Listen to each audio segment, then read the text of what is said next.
We were last noting how, by whatever name it goes, that modern, reasonable people have the urge and the itch to intellectually be more free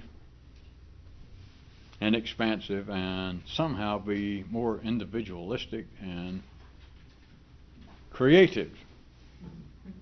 And yet how it is at the same time that life makes men call for the wine list and yet makes them settle for grape soda. And how all of this finally moves into the area that John Phillips, that we were referring to on the basis that only guesswork is acceptable, is inspiring, and is satisfying to the ordinary mind. As in, if grape soda was guesswork, then it is indeed safe and satisfying, as opposed to, let us say, that new, unusual, certain, fresh data would be like good wine or champagne and would comparably be potentially dangerous and intoxicating.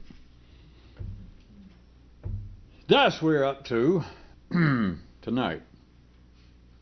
And may I present a new, what shall we call it? I bet you have something in mind. Well, now that you ask, a Four Seasons Napa Valley new theorem. Well, it's a natural outgrowth, as I'm sure you'll notice, of that kind of vineyard fungus. I mean, outgrowth of what we'd already established. That's what we meant. And it would be that the ordinary mind wants only to hear the latest and apparently best guess and nothing more. Now, although this would seem, if you think in a certain way, to be a fairly natural, if not acceptable, outgrowth of what we were talking about last time and that I just brought you up to date, it is yet far beyond the ordinary classroom that life provides of telling people, making them believe that they know how they would like to itch, they know that they would like to have some sort of new knowledge, that people will go to extreme effort. I mean, down people will take a shower and go across the street if it's, some kind of big sign that says, important, mind-shattering lecture from a man from another planet. Now, I know this. Many people actually go over there and pay a few bucks. So you have that kind of extreme interest in extraordinary things. That is, they're calling for the wine list. And it's not just some social pretense. Life drives everyone to say, yes, nothing but the best for me and my family. What's on sale? It is the matter, as we were also establishing last time. It's true in the greater scenario of life, and then it's true in man, which is always sort of funny to some of us to say, because that's like saying, for instance, that the theater's on fire and some of the actors and actresses may be getting warm. You follow? In other words, to make a statement about life and then to come along as though you had some great insight. If you said, all of life is purple, and then you look, if you had a beard, maybe you stroke your beard, maybe you check to see what sign you are, and then you come up with this great deduction, as though the spirits are talking to you, that many people may turn out to be of a lavender hue. And people all around, in case you hadn't noticed, will swoon. You could start a religion. Just don't start it around here because they're fire laws. At any rate, people are made with the urge and the itch to say that they're interested in something extraordinary, and they do not have to be pursuing some kind of crackpot, metaphysical path. It could just be ordinary people who are apparently fairly reasonable, educated, scientifically bent. And they say that they want new information. And, of course, I am just torting up our own use of these words. But even while saying that, people do not want that. The nervous system individually, in one man's generation, which is what you are individually, in case you never figured that out, several people who might hear that do not want to think about it. It is wired up in such a way in the human nervous system that what the mind wants to hear is actually the best guess. I know they don't call it that, and if you were ordinary you could argue and try and play the people of Paris, and I'd have to be the hunchback, and we would all try to throw boiling oil on one another. But it's a fact. The mind only wants to hear the best guess. But then if you have any grasp of that, which I will not be so foolish enough to assume, that which is probably foolish to assume, but then I'll have to go ahead and ask you, what else is ordinary thinking but the best guess? And a fellow down here, his mind says, yeah, I guess you may have something there. Very funny.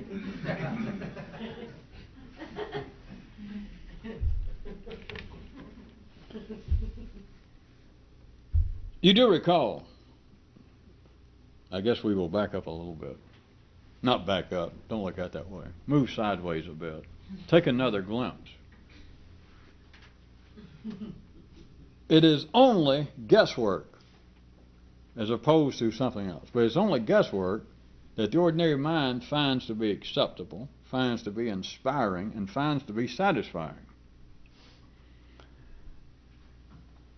As strange as that may sound verbally, there's also this aspect, if this will help for a second, I didn't plan to move into it, is what is the all-time, continuing, non-stop popularity of fanaticism? Let's all take a second and go. Why throughout history are fanatics so popular, even those who are universally hated?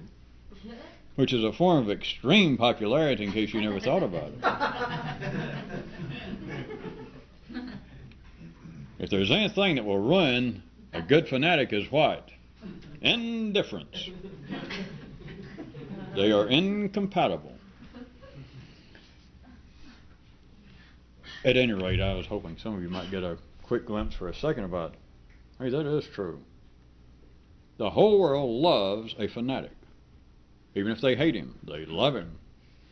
Kyroots whipped only a few nights back about the universal, the historically universal, continuing appeal in literature of tyranny, based upon the simple fact that everyone's nervous system longs for it. This includes those. The reason I hesitate to push it much further is because if we had any ordinary people listening, and I ask you not to listen, then they began to think that they hear rapping on the windows, and it's not Edgar Allan Poe and it's none of his pets. It's Captain Irony, and they think, and that's not true. Hell, it is not ironic, but it is this.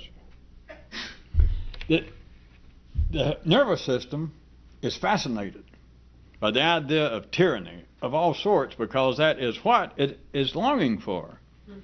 And it can even be denouncing it. It can be those who say, if it was ordinary people, of course, they have this, what do they call it? It starts with an AI. Artificial intelligence? No. Atlanta International Raceway? No. Apparent interest. I knew I'd get it. They have an apparent interest, some people, in matters external. And they might say, well, that is not true because the intellectual people throughout history, even including today, very intellectual, insightful people, understand the shortfalls, the failures of tyranny. Of course, they'd be speaking what they think of as out there and political and etc. And they'd say people do not want that. In fact, here it is, circa 1992, and the whole world seems to be breaking forward in great new strides of freedom and democracy and etc. Now look at this. Why are you watching TV? Why are you here? Why do you believe? Why do you, when you say I, when you think, yes, I say so and so, Why do you have any faith in that, other than the fact that you try to keep passing for sane? I'll tell you why. It is the continuing fascination, if you can get past literature now. It's a continuing fascination and longing for tyranny. Why else would you say I? What do you think all these Kyroots about kings are about? There's not anybody dumb enough to think it's about kings, is it? And people. It's about the human nervous system. It's about that which has to do with the complete eternal dance at a polarized level, that you're always going to have the dominant and the submissive.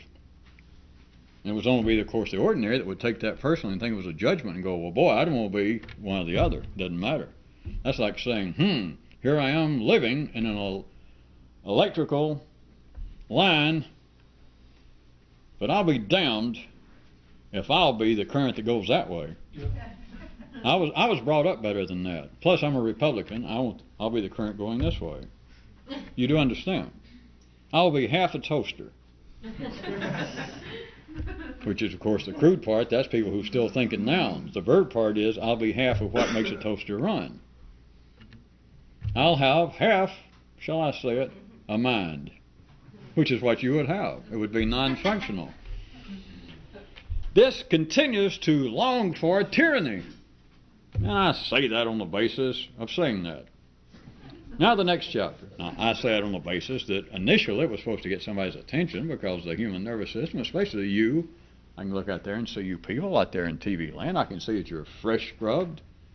Many of you have finished probably 10th or 11th grade, and you're modern, westernized people, and you have great love of democracy, republicanism with a small r, freedom, and you're the sort that would say, I have no love for tyranny. Don't tell me. Tell this. I just use the word tyranny to point out that it has to be a core. There has to be a center to this operation of the nervous system, and which is exactly what a man's individual personality seems to be. That's why the oceans finally came up with fish. And I know that some of you would have finally figured that out, but all right, I'll admit it's sort of symbolism. Sort of. Well, it's sort of symbolism. That the oceans would not know that they existed if they did not produce fish. And now that they have fish, it's like fish are the operations of this at the higher end. You say you've got thoughts. If I wasn't in such a decent mood, I'd just point out to you that what you call thoughts is just your form of fish. Well, that's the only way the oceans know they exist. If it was nothing but ocean, and the ocean tried to look around and see itself, what would it see? You're right, nothing. If this turned around and looked and there was nothing there, if it was an AC current, polarized reality, and it all went this way, and you were trying to be conscious, you were trying to be an ordinary person, and you turned to look at yourself, and the current went that way, you would wait, and you would wait, and you would wait. You would never have a reflection of you. There'd be no sensation that you exist. The only way the ocean knows it exists is it's got fish. If any of you took that personally, I could have done it worse. The only reason, in some cases, I could have said the only way that the oceans ever know that they are there and exist, forget fish, is for the garbage in them. Wait a minute, that is getting personal, said one man's mind. Nobody here. It was just, I just realized that somebody out there said it. I know it was none of you.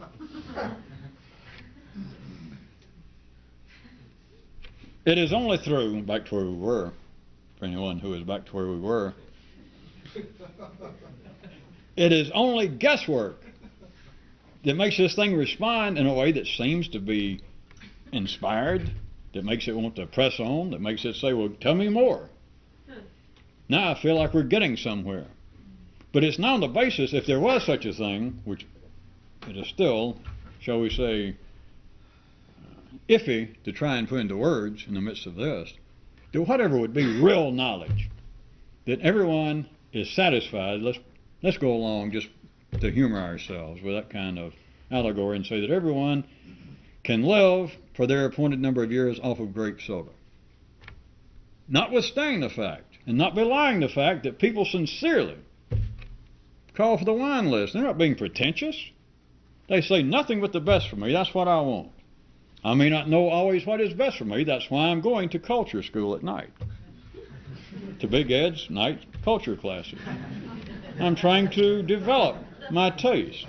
I'm trying to become debonair, and maybe even a bit suave.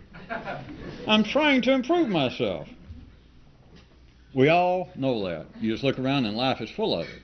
And yet, without any judgment involved, you should also see that you can live on less than you call for. If you don't like my examples of champagne vis-a-vis grape juice or caviar as opposed to peanut butter and jelly, screw you, figuratively speaking. Make up your own version. Just simply look and see that, don't worry about everybody else. Look at what your nervous system is driven to call for, what you dream of. And now, please note, and don't get the blues, but note that which you dreamed of, that which you in even earlier days thought, I deserve. It is my birthright by the time I'm 22 or maybe even 23, I'll wait that long, to be rich and famous and have my brains laid out. I guess the sense could have been cleaned up a bit. You figure it out, those of you of a erotic nature. You dreamed of that, and everyone did, but notice this. Again, please don't get the blues. It didn't quite work out that way. Am I right? Yes, you be right. But now notice this. Have you, up until tonight, committed suicide over the fact that all of your childhood dreams, by and large, went the way of Judge Crater and dear old Amelia? They flew off and never came back. But did it ruin your life? Now, if you say yes, turn on another channel. Turn on one of those channels where they'll pray for you. That is, you were driven. There was nothing funny. There was nothing untoward. There was nothing to be seen in retrospect in a cynical manner. Everyone, if you were sane, reasonable, as we start talking about, that kind of person, you had dreams. Your nervous system, being open-ended, was driven by the energy of life itself to already have dreams as soon as it began to talk. By the time it had 2 or 3 words, it began to dream of what the additional words were. It began to look at adults, and as soon as you had a description here of what the secondary world was about, you began to dream of you being in the secondary world and even going further, which is the genetic structure of life itself. In the next generation, dreaming, it's like the pre-echo, remember on the old vinyl records, those of you old enough to remember vinyl records, of where life is going. So everyone has dreams of what's going to happen. But notice, with very few exceptions, and the few exceptions is what makes People magazine have something to publish, other than those few people, everyone else's dreams, kind of, they don't quite work out. How's that? But again, notice, you have lived now to be 25, 35, 45, 50, and God knows what happens after that. But look how old you got. Your dreams didn't work out, but did you commit suicide if you're normal? No, if you commit suicide, you're abnormal, and I don't have anything to say to you anyway. But notice, you went ahead, and things they carry on. That's the fact that I'm trying to get you to just realize without any judgment whatsoever, is that everyone is satisfied. And I don't mean just theoretically. They are satisfied at any particular moment with grape juice. It's safe, it is satisfying, it is acceptable. Even while life made you call for the wine list in all sincerity. And even now, if somebody stopped you of no importance, which you should see, like running across somebody from your childhood days and they say, God Almighty, look at you, driving a cab. And I thought you were going to be a famous conductor. And you hadn't, for years you've been satisfied now driving a cab until somebody brings it up and you go, yeah, I know what you're thinking. I do this just during the day because I am even closer. The Vienna Philharmonic, you've heard of them, hadn't you? Where'd you say we're going? You say,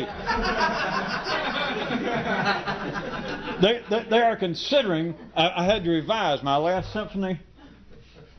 In other words, when it's brought up to you, a man will still go back to it, but notice there he is driving a cab, got a wife, got kids, got a mortgage, he's just living an ordinary life. Now, if you bring it up, I'm just trying to get you to see it. It's still, there is a tension, there is a healthy tension like in your own muscles before you really get bad, that's still alive, so that if you bounce against this man and say, wait a minute, I thought you were going to do so-and-so, even at the age of 50, a guy might be able to rouse himself to the point of going, oh yes, I'm still working on it.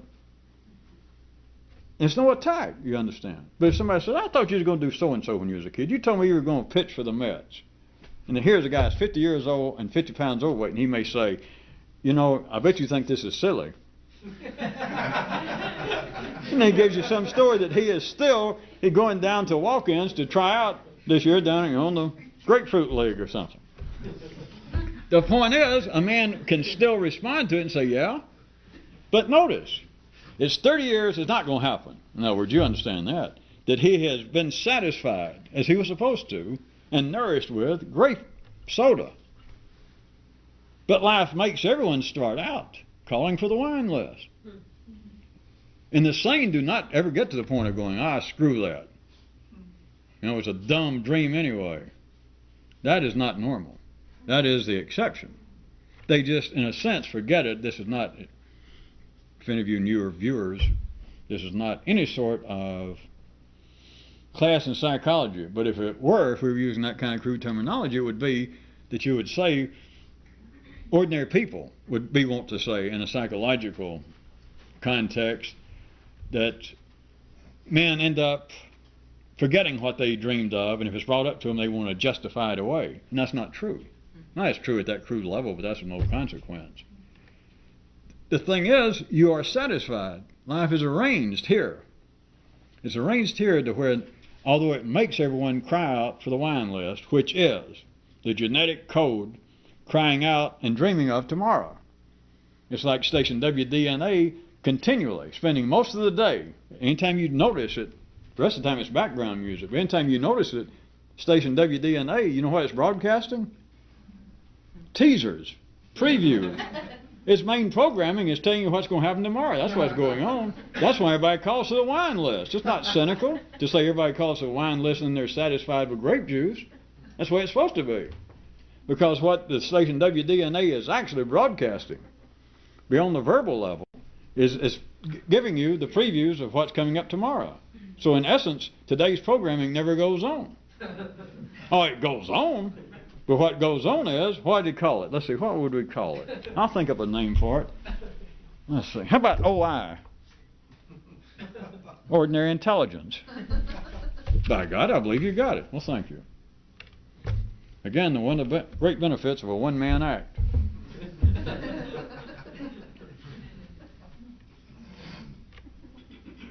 Back to where we were, for God's sake. It is only guesswork. That is what the grape juice is. That is what the satisfying is.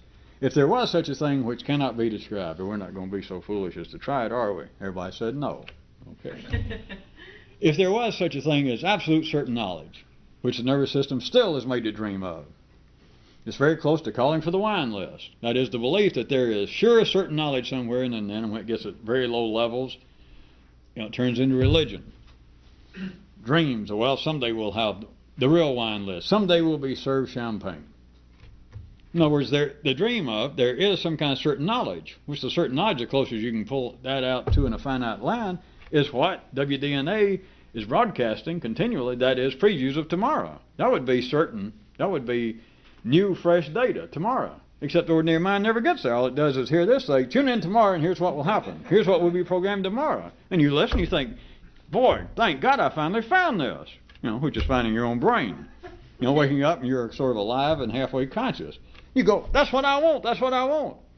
And it's saying, in essence, tune in tomorrow. That is, don't kill yourself. Eat, get out, you know, exercise a little bit, walk around the block. You know, brush your teeth, comb your hair, clean out your ears. Don't play with matches. It's the station. It's each generation. It's the genetic code, the station, WDNA, saying, tune in tomorrow, here's what will happen. Everybody goes, yeah, yeah, yeah. That's what being alive is. But notice, if there was such a thing, you didn't lose your place. No, but you lost a finger. If there was certain knowledge, what would it do? And this, the way we're talking now, it would close down that station. They would go off the air. That is, you would catch up with the previews. You'd turn it on one day, you'd get up, and the station is broadcasting through your nervous system. I know you ordinary people think, well, no, that's what I think. Humor me. It's just it's a little parable. I'm calling what you think radio station WDNA. If there was such a thing as real knowledge, that everybody dreams of, or secret knowledge, great knowledge, mystical knowledge, some kind, something that people don't ordinarily know. If there was such a thing, what would it do? It would shut down WDNA. That is, you would get up one morning and the station would be off the air. It would be like the night before they said, all right, we keep promising that every day you're going to hear such and such. You go, yeah, yeah, yeah. And the next day you get up, and instead of hearing what we promised yesterday, yeah, we're promising what's going to be on tomorrow. And you'd finally go, I knew something was funny and I never had it figured out, but you're right, that's exactly what you've been doing. And if it's all right, today we're tired of fooling you. Today we're going to put on what we said we were going to put on. And if you said, well, finally, that'd be the last thing you ever thought. Station be off the air, you would be out of here. You would have joined that guy's tongue that took a good look around the inside of his mouth. That would be the end. If that, you follow. Sure you do. Vis-a-vis guesswork, speculation, ordinary knowledge. If there was some extraordinary knowledge, it would take the station off the air because there would be nothing to promise tomorrow. If it said, okay, we're tired of fooling around, we're going to spill the beans, and they did spill the beans, hey, you would have such a mess on your clothes that you'd never gather the dry cleaners. That'd be the end of you. This station would not be back on. Why would it be back on? They have fulfilled the promise. Why would you live? Your nervous system would be complete. You could physically be alive, which is with no consequence. This would be dead. It would have been finally, hey, now I can swim. You would be a fish.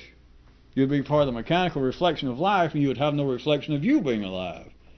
If this thing was finished, if it did indeed, as the mystics and people who dream of such things, if this real certain knowledge is opposed to what I'm presenting to you as guesswork, speculation, theories, ideas, our best thought on the matter.